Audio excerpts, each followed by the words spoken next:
So we talk about marriage, and we know here in America, our rights are being stripped, but we still have the right to opt in or opt out of marriage. In some cultures, there is a societal push to make sure that a woman or girl do get married. This woman posted in the 2X chromosome subreddit saying, Indian arranged marriage is society-sanctioned pimping. I thought that this would be a very interesting conversation to have. She says, not posting this in any India-related sub because denial is a river in Egypt, but this is a fact no matter how much urban, upper middle class, upper caste Indians try to convince you otherwise. She says, honestly, it's worse than pimping. Pimps usually get money, but in Indian arranged marriage where dowry is the norm, illegal, so we call it gifting nowadays, the pimps or parents get nothing. They have to spend insane amounts of money, sometimes their entire life savings for a wedding, to get rid of their daughter. They have to pay money to get rid of their daughter. Of course, upper middle class Indians might argue modern arranged marriages are like arranged dating. You're allowed to meet as many times as you want with a courtship period of a few months to a year. You are not forced, rather coerced by your parents to settle before 30. So you agreed to meet potential matches to get them off your back. They say selecting potential matches is just like swiping right on Tinder, but you're not allowed to have sex. Virginity is a sacred thing that you cannot lose before marriage. Oh, and marital grape is legal, so essentially pimping. You do not know if you and your partner will be sexually compatible. If you are, you've hit the lottery. If not, too bad. You should just adjust and have a baby. You spend the rest of your life hating each other because divorce is taboo. This tradition is heavily skewed against women. Men demand virgin brides who can F like a corn star, do all of the household chores, obey his parents while also working and contributing financially. This is not pimping to me in any way, shape, or form. This is what she says, but this is not what pimping is, because pimps would send their workers out to make money and they're consistently getting money. When she said it's worse than pimping, it actually is, because this is just legit slavery. These women are sold. No, they're given away. They're given away to these people and they become slaves of the husband's family. They don't have any rights. They just have to obey. They have to do chores. They are the slaves of the household. This is worse than pimping. This is worse than how she describes it, because these women don't have any rights. And like she said, marital grape is legal. So from the time that these girls are children up until they get married, they have no rights and they can't just leave. I mean, they can, but don't they still do honor murders over there? I don't know. Someone will have to clue me in, but I have never seen India talked about like this is a bastion for progressivism and women just have so much equality and equity in India. That's the reason why when I come across the Ask Indian Men subreddits and these people are talking like red pillars, like men are so abused and victimized in India, I'm like, what in the world is going on? Because I know that the women are sold into slavery over there and they call it marriage. But that is, I wanted to have this conversation and we're going to go ahead and jump into the comments. Naeem says, arranged marriages don't just restrict individual choice. They also reinforce class and caste hierarchies.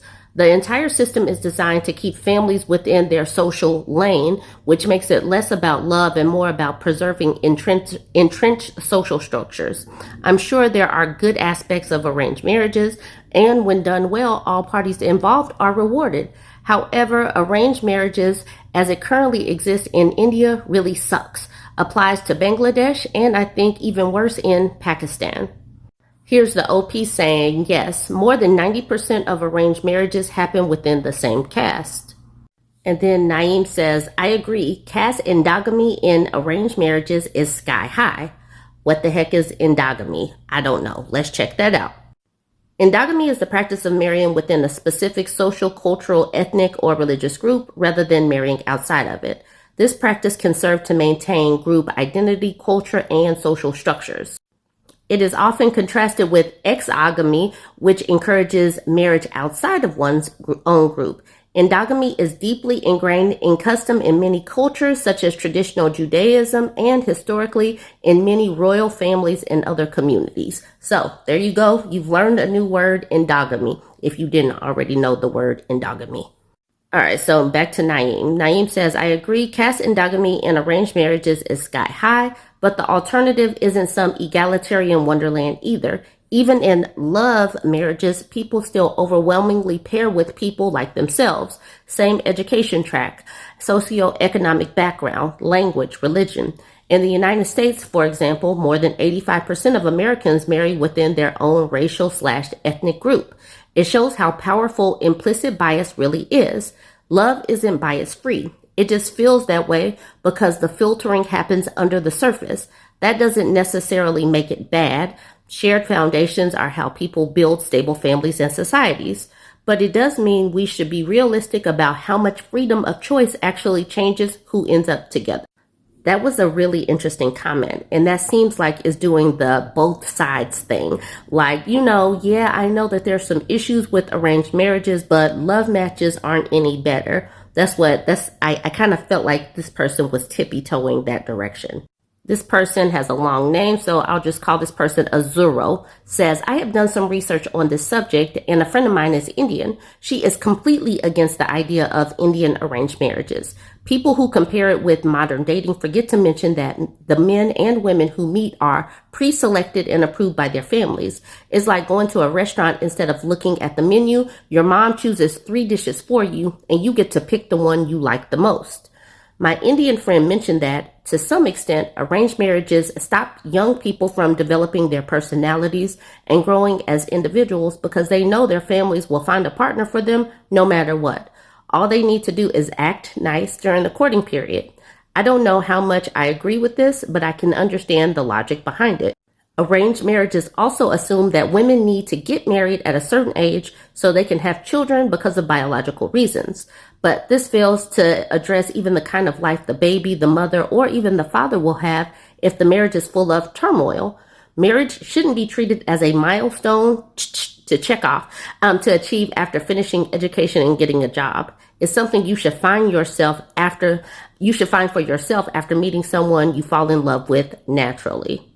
No Pitch is honing in on the part where it's talking about young people in India don't really get to develop their personalities, and No Pitch says, absolutely correct.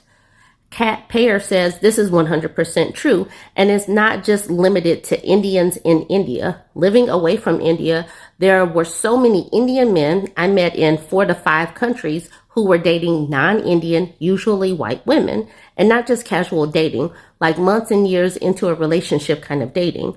But when asked about their future, they would lower their voice or switch to Hindi to tell me, I'll marry the girl my family picks out for me. In the meantime, I have this one. Pathetically, they thought I would laugh along just because I'm Indian and know about the arranged marriage system. They were out and about dating a variety of women, keeping them in the dark about their future plans, only marrying pure girls their families approved of, who would also be kept in the dark about his dating life.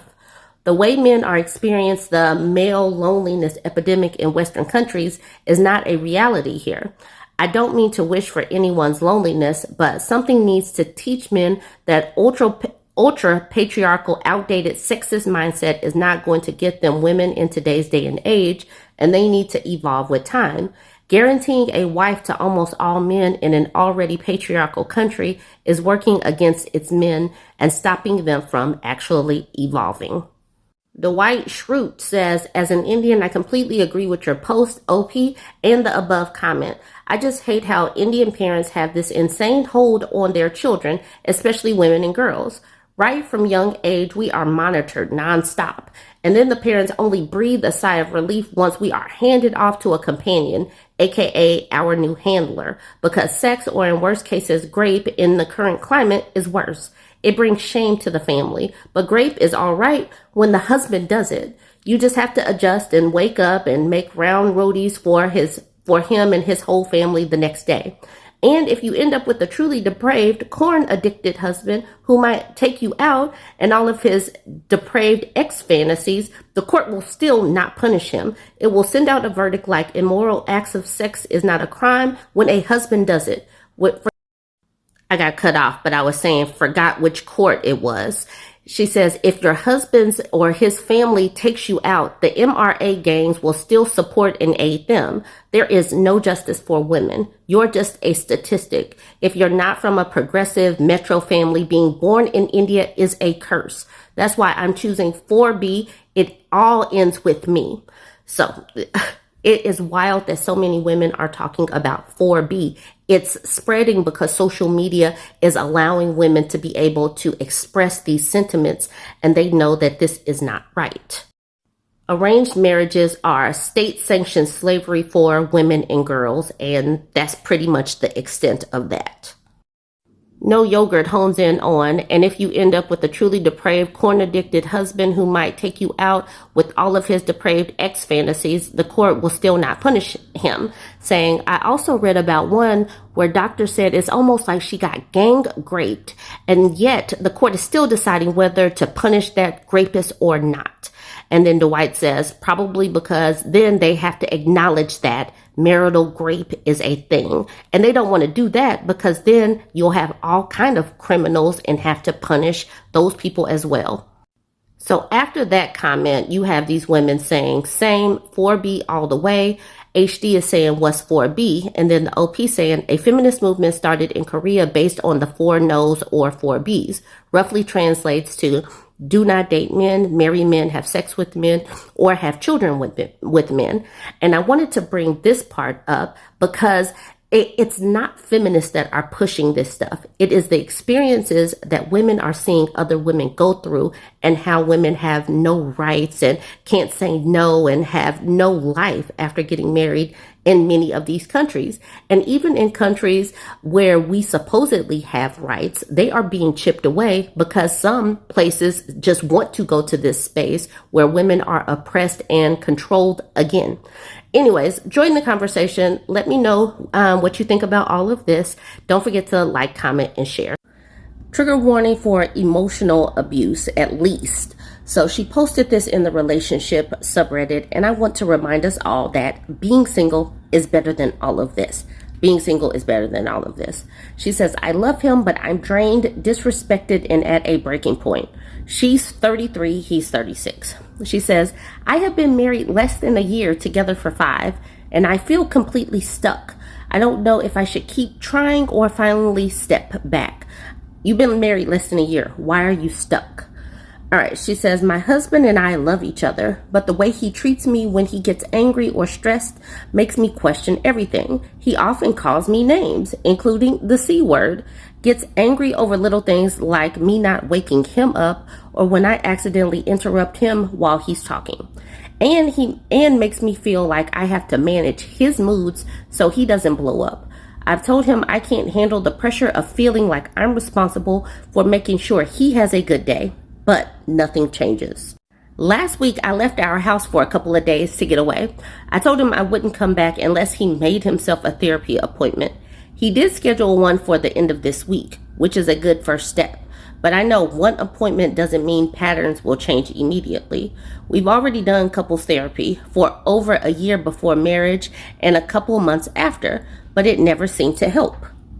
He always thought both me and the therapist were against him, and he would twist words instead of actually working on himself. Financially, I carry most of the weight. I work full-time and make more. He refuses to work a full-time job because he says it would take away from his career in a creative industry, but his salary doesn't come close to mine. I don't even care if I'm the higher earner, but if that's the case, I need him to at least pick up the slack around the house. That doesn't really happen, and I'm left doing it all, working, paying bills, and managing the home. It feels completely unbalanced. We don't have kids, but we do have a house together. This isn't my first time stepping back from a relationship, so part of me knows I'd survive without him. I know I'd survive, but it would mean starting over, and that really sucks. At the same time, I feel drained, disrespected, and like I've hit a breaking point. He says he's trying to be patient and kind, but I don't see actions backing it up. So I'm stuck between two voices in my head, one saying be patient and keep trying, and the other saying this is who he is and it won't change. Should I keep trying, or is it time to take a step back? Over here she says, I feel completely stuck. And I am not understanding how she's completely stuck. She's been married less than a year. She makes more money than him, and she's doing all of the emotional lifting for her relationship. She has to manage him emotionally. He's a burden at this particular point. He's not good for her emotionally. He's not doing what he needs to do in the house. What is the purpose in carrying around this dead weight of a king baby? I do these stories day after day after day because I want us to get to the point where we know and understand that we can stand on our own and be perfectly fine. Level Tomato says, this is who he is. Emotional Farmer says, and this is a great point, you could waste more time and wait long enough to also be required to pay alimony upon leaving him. Your choice, babe. As someone who wasted a decade, whatever it would take for him to meaningfully improve, you don't want to actually live through with him. The alimony piece is on point right there. She needs to take that into consideration. She's carrying the whole the load financially right now. Does she really want to keep that up? Mango Serpent says he is abusing you and will continue to do so. Male OK says, how long have you been talking about this issue? If you've talked about it deeply and he's still not making improvements over a significant period of time, that's probably your answer as to whether or not he can change. If you want to give it one last shot, I communicate that you're at the breaking point and the changes you need to see to stay. Set your own internal deadline for seeing improvements and go from there. Aunt Plant says, starting over is the prize. Not saying it won't come with sadness and hard times, but if you stay, that's what you're committing to permanently. You won't just survive, you will thrive when you get out from under that dark cloud. The Happiness Hussy says, to be blunt, this is abuse and you deserve far better. From personal experience, trust their actions, not their false promises. It is possible, but highly unlikely that they will change. Starting over sucks. Did that at 39 after being in a relationship that sounds a bit like yours, and found the most incredible partner, and I'm so much happier. All of the anxiety, food allergies, rashes, stomach issues, etc. I had all the time disappeared pretty instantly once I was out of that relationship. It's far better to be single than to be miserable in a toxic relationship. That is something that I consistently say. Being single is better than this. OK Pen says, he's abusive. Put it as what it is. And let me tell you, if you're constantly so tired like this, you won't be able to do anything else, including having children, if that's eventually what you want. If your body is telling you you've hit a breaking point, then listen to it. Step back. It's not worth it. You don't need to find reasons to keep trying, even if you make yourself sound like it shouldn't be the biggest deal. If you don't like it that much, it's already enough reason to leave. And it's good to do it before you have more obligations, like having a child together. That is absolutely true. Don't get bogged down anymore.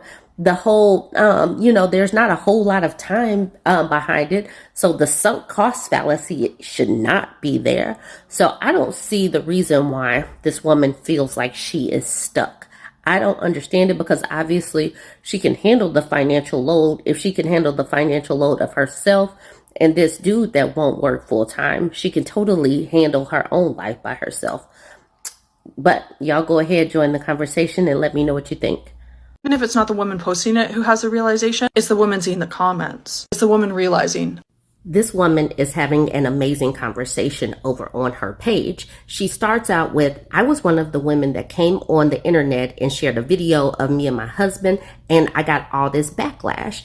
And she did not understand at the time why so many people were coming down on her relationship with her husband and calling things out. And she does this nearly 9-minute long video. And I think that it really speaks to the reason why we need to continue to have these conversations in the public square. Because when everybody is around you comes from the same kind of background, you know, maybe is religious in some kind of way, has a cultural norm that, you know, these dysfunctional relationships are their cultural norm. They may not have the foundation to know that this is dysfunctional, that that is actually abusive, that that is not what a healthy relationship looks like. So you have got to see this. If you're over on TikTok, I suggest you click into her video to listen to what this woman is saying, because we do kind of joke about these things when these women post these videos and it's like, ha ha ha, it's just a joke. I remember it was like last year, it was the puzzle lady. She made this puzzle and then her husband came in and just destroyed the puzzle. She was so proud of it. And then she had to come back on and explain that it was just a joke. You know, we do puzzles all the time. He just jokes by destroying my puzzles. And then they made it seem like we were the ones that were like out of pocket. You know, I wonder if we could still find the puzzle lady. But this is what they do. They post the video, then they don't get the reaction that they want from the crowd, and then they come back on to say, why are y'all coming against my husband? It's like, because, dude, we see the emotional abuse. And like this lady is saying, if it starts out with, you know, name calling, throwing things, it will escalate. And some people are seeing the red flags immediately. And like I said, if you're on her TikTok, go ahead and watch her video. If you're on my YouTube page, I'll put her video at the end. Yesterday, I did this post, this Reddit post where this woman came to Reddit because her husband posted their life on Reddit. And she says, since my husband has decided to post our life on the internet in search of validation, now he's saying, look at all these people on the internet that say I'm right. So this post for me got a lot of comments on both TikTok and YouTube, but also I believe that this woman got some eye-opening comments as well. So like the other woman said, I do believe that wives are going to first want to defend their husbands. I do completely understand that. But then I do believe that some of the other comments, even if they don't open someone's eyes right away, eventually it will get that person thinking. So here's the OP. She's saying, here's the wife. He is not a deadbeat dad. He provides for us financially. He showed me his post this morning to let me know everyone thinks he's right and I retaliated out of anger. And then Majestic Hedgehog says, he might not be a deadbeat, but he really needs to ask himself why he's unwilling to swap tasks with you. You offered to do the dishes. If he would take care of the kids and he refused, which suggests he knows which task is the harder one and he is choosing the easier one. And yet he refuses to acknowledge that you are struggling. Refusing to swap tasks occasionally also suggests that he thinks of the task he is doing as leverage. I shouldn't have to care for the kids more because look at everything I already do. On the surface, suggesting he has it harder than you, but resistant to swapping. So it can't be that his tasks are harder. Otherwise, he'd be fine taking on the easier task.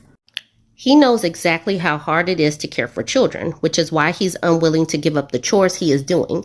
It is very telling that he left out the part where you weren't asking him to take on more. You were simply asking for an occasional swap. Now, here's the wife saying, I'm commenting on this part. I shouldn't have to care for the kids more because look at everything I already do. And saying this is exactly his argument every time. The task of putting kids to bed is absolutely more difficult than washing dishes. This is a very good point. Someone else said that washing dishes is a mindless task, and I love that too.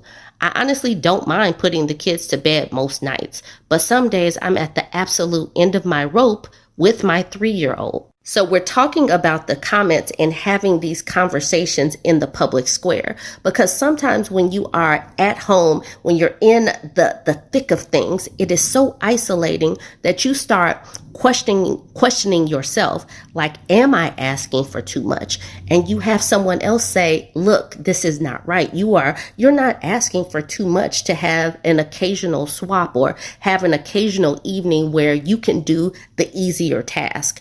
If this had not been posted to the internet, she might not have had this conversation with this random stranger. Majestic Hedgehog says, I totally understand. I have 2 sons, 9 and 7, and a 5-year-old daughter. Bedtimes are the most draining part of my day, and it comes after a day of breaking up arguments, all the noise and everything else that goes with raising kids. Even after a good day, Bedtimes are not always easy. My kids have always been resistant to routines despite us trying. My partner and I both work full time, but we have the option to work from home. I choose to go in 3 days and he goes in 4, just to get out of the house and interact with other adults. No matter how stressful my job is, it does not compare to how hard maternity leave was after my third with a 2-year-old and a 4-year-old. 7 months and I couldn't wait to just have some freedom to leave the house without having to bring kids with me. I love them and don't regret for 1 second having them, but it's hard. And so sometimes people come into the comment section or they make videos, they make posts talking about how it's just so much easier just to be at home with children. And it is not, because if you are a stay-at-home mother, you are literally doing things from the time that you wake up to the time that you fall out. It is all day. When you go to a job, you have breaks, you have downtime, you could go to the bathroom by yourself. You should be showering before you leave your house to go to your job. But when you're a stay-at-home mother, some things become optional. Eating full meals become optional. Sometimes some parents are not taking showers or getting any time to themselves. So please know and understand, there are some of us who have been a stay-at-home mother versus going to work. You have got to listen to the people that have been on both sides to know and understand that, yes, it is draining, and yes, going into an office is much easier. Here's this person named JD. Totally sure this is a man saying, if you're a stay-at-home mom, the household chores and the kids should mainly be your responsibility. He's working all day providing. What are you doing? And to that, the woman says, I am taking care of my children from the moment I wake up to the moment I go to sleep, all while running a business, all while also trying to maintain a harmonious household. I have 2 jobs and sometimes I need help. I'm sorry that you don't think a father should help with his own children. Everyone is entitled to their own opinions, I guess. And this is where what women do, where stay-at-home mothers get downplayed so much that it's just like, it does become hurtful for people to say, you're just with the kids. All you have to do is chores. No, this is an all day thing. They think that going to work is a harder thing, even though they go to work from a specific time to a specific time, where when you are a parent and you are the default parent, your day is all day, every day, no holidays, no weekends. It doesn't matter if you're sick. This is your job every day. Now I'm about to come back to this woman's video. She's talking in the video and she says, my ex-husband. And to that, Amy says, my ex-husband. And she's like, oh. Not a tweeter says, I'm married used to be a flex until people started showing us their marriages.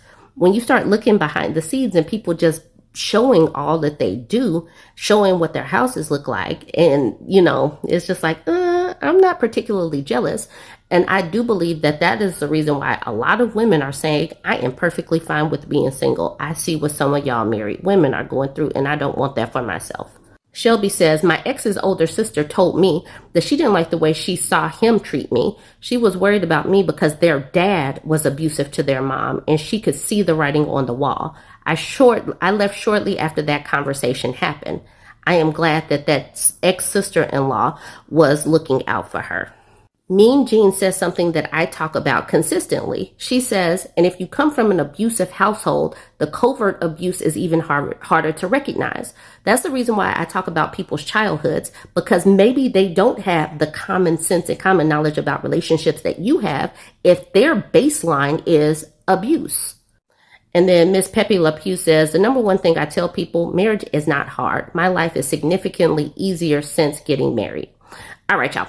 If you're on TikTok, click into her video and watch it. If you're on YouTube, it will follow this video. Join the conversations. Let me know what you think about all of this put together. Don't forget to like, comment, and share. I was one of the women who came on the internet and posted a video of my husband, and the internet was like, what the fuck? Okay, this was a while ago. This was COVID times, right? Okay, so it's COVID, and we're at home. I think we had McDonald's, and my ex-husband was feeding my son. And now he was joking, in my opinion, right? Now, I had been in this relationship for 5 years at this point. So he's joking with my son and he's like cursing. But what he was saying, I thought was funny because, again, I have been with this person for 5 years. And I'm not going to give you any contextual in the background yet, but I post the video and I start getting comments from people. And this was the first video I'd ever posted on TikTok before I ever had a platform, before I thought of a platform on TikTok was even a concept in my brain. So I post it and I start getting comments of like, why would he talk to your son this way? Like, this is not funny. Why are you guys laughing? All this stuff started coming in. And I think it was like 4 or 5 comments deep. And I remember going to him and being like, hey, people are saying this on the internet. Like, I'm starting to question things, like, this is weird. And he was like, why would you care what people on the internet have to say? Like, they don't understand the context, they don't understand the this, they don't understand the that, like, people on the internet are just miserable. So the gaslighting ensues, right? But what he hadn't known is that my sister was already in my ear being like, I don't like him. Like, something's not right. I remember her sitting me down into the relationship and like crying, having a breakdown. And she's like, I don't recognize my sister. Like, what is going on here? Like, she didn't come to my wedding.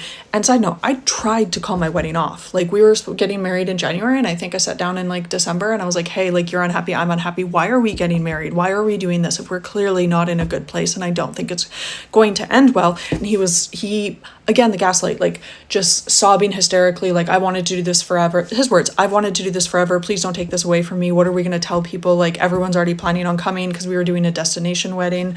We end up getting married. But within, like, so it's been a year, 6 months-ish, a year since we were married. And I was like, this is not going well. Like we shouldn't have gotten married. This is not going well. He ended up throwing a cup of water in my face. Okay. That was the thing that ended up like ending our marriage. But I say all of this to say that women, when they're in these situations, they don't realize you're so conditioned to their behavior. You are so taught that what is going on is okay. And there were so many times that I checked in with people in my life, and the only person who really ever said anything about him, that not liking him, not agreeing with, like, having any issues with my ex-husband, was my sister. She was quite vocal about it but she had come to stay with us for a couple months, and she literally was like, what the fuck is this? Like, you guys are always fighting. Like, this is not healthy. Like, what are you doing? Like, she very much was the only person that was extremely vocal. And now she's my younger sister. So I just assumed, honestly, that she just didn't understand how hard and how much work relationships were. That was the mentality I had in my head, because we were taught from a very young age that if you're a woman, a relationship is work. A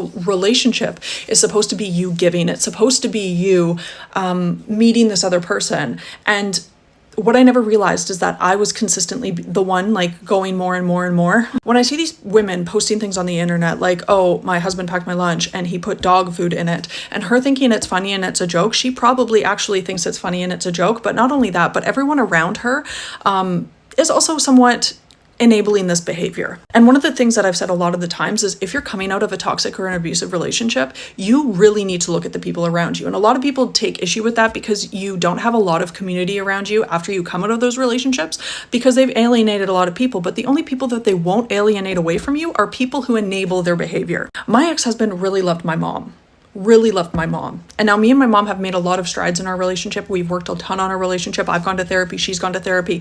We talk every day. We talk a lot about our relationship, a lot about childhood. But she was one of the people that was like, a relationship is a lot of work. Like, she convinced me to stay with him a year longer. I had friends around me at the time that convinced me that what was going on was very normal, because in their mind, it was very normal. And those were people that my ex-husband had no issue with, because they enabled his bad behavior. So when these people come on the internet and they post videos and they don't understand why you're getting upset, it's because everyone in their life has normalized shitty men's behavior, including themselves. And anytime that they've gone to someone for advice about their relationship, like, oh, we're having issues, they're getting gaslit by not only the man, but everyone in his close circle, all his friends and family, if he has any remaining in his close circle, and all of her friends and family that have chosen to stand by this guy. And generally, not a hard fast rule, but generally, if you're someone who's in a relationship with a man like that and you don't know the signs to look out for it, I would guess that the people around you, your friendships and things like that, they're also kind of down that manipulative, toxic rabbit hole as well. I mean, I had a friend she was a personal training client who became a friend. And I remember going to her and I was like, hey, I'm having all these issues, Her and my mom were the two people that were like, that's just a relationship. It's a lot of work. It's a lot of this. It's a lot of give. You have to give, because that's what they experience in their own life. Now, after I ended things with this man and me and this girl are going somewhere one time, she was talking about her sister and how her sister's husband basically was going to cheat on her if she didn't have intimacy with her husband. basically women should expect to be cheated if they're not having intimacy with their husband. And now me being the wife that was not having intimacy with her husband, I was sitting there going, well, what is he doing that makes her not want to have intimacy with him? Like most people who are in relationships and are, heterosexual, they want to have intimacy with their partners. And if they're not wanting to have intimacy with their partners, there's generally something going on that's making that happen. Whether it's the labor in the household, whether it's financial struggle, like whatever's going on, you generally want to connect with the person that you are in love with. And if you're not wanting to do that, there's generally a specific reason. And I remember sitting this and she goes, no, like if a man cheats on you, that's your fault. And I remember sitting back in our friendship and kind of like starting to separate myself in that moment, because I was like, oh, this kind of mentality is not healthy for me to be around, especially after leaving my ex-husband. And now what I found is when I would lean into her and say, hey, I'm struggling with this, trying to rely on her as a friend, she would start to try and control my behaviors. She would tell me, you need to go and come this type of job. You need to go back to school for this. You need to do this. And she was very, very, very controlling, even in a friendship. And I realized, oh, I've allowed people around me who have the same pattern of behavior as my ex-husband. So it took rooting out not only the relationship I had with my ex-husband, but also reestablishing the relationship I have with my mom, reestablishing the relationship I have with my sister, and then also rooting out all of these friendships that I thought were good friendships. She wasn't the only one. Almost every single close girlfriend I had around me was perpetuating abuse patterns and or victims of abuse themselves. And when I would try and be like, hey, this is not healthy, they could not see it, did not want to see it. So when you see these women coming online and then they get defensive over their husband, it's because they most likely are getting this backlash, and then they're going to the people in their lives and saying, hey, am I not seeing this clearly? And the people around them are also not seeing this clearly. That's just the reality that we live in currently. Emotional abuse is really not talked about. It's really not dissected a lot. And a lot of the times people think that emotional abuse is not the same as physical abuse, or like even when I tell people like, oh, he threw a cup of water in my face, so many men and so many women will be like, that's not physical abuse. It is physical abuse, and the physical abuse started with him throwing remotes and slamming doors. Physical intimidation is a form of physical abuse, even if they're not directly putting their hands on you. And when I look back at the relationship, he taught me how to do Muay Thai and kickboxing. And I remember we would go to the gym and do Muay Thai and kickboxing, and he would hold pads for me because he had been doing it his whole life. And he would hold pads for me, and then he would ask me to hold pads for him. And that man would take out every ounce of anger and frustration he would have on those pads, to the point where people in the gym would be looking at us like, what the fuck is this guy doing? And at the time I was like, oh, he's so strong, he's so this, he's so that. No, that man was in a way beating me publicly. Even though he wasn't physically putting his hands on me, he was putting them on pads. I was still taking the brunt of kicks and punches. So even this conversation, it's about dog food in a bag, but it's really about emotional abuse. And it's of the fact that a lot of people don't really realize that emotional abuse is just the stepping stones into physical abuse. There was a guy, I believed he worked for the FBI, and he came on and he said, if your partner calls you a bitch, he will put his hands on you. And if he'll put his hands on you, he will unalive you. It may take him 20 to 30 years, but we always hear of these people saying, oh, I never thought he was capable of that. I never thought he could do that. Well, the signs were always there. We're just told that they're not. And it starts with simple things like putting dog food in your girlfriend's lunch as a joke. A joke. I myself get frustrated with these women because they will come on the internet and they will put out these things, and then when they get pushback, they start getting offended.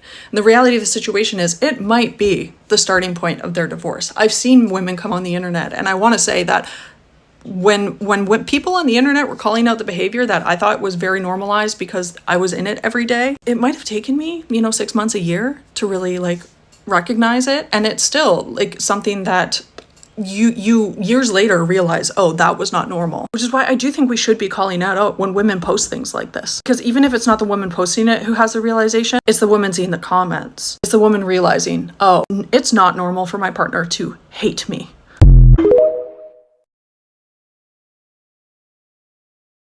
Always be like, my hands are full. Gross.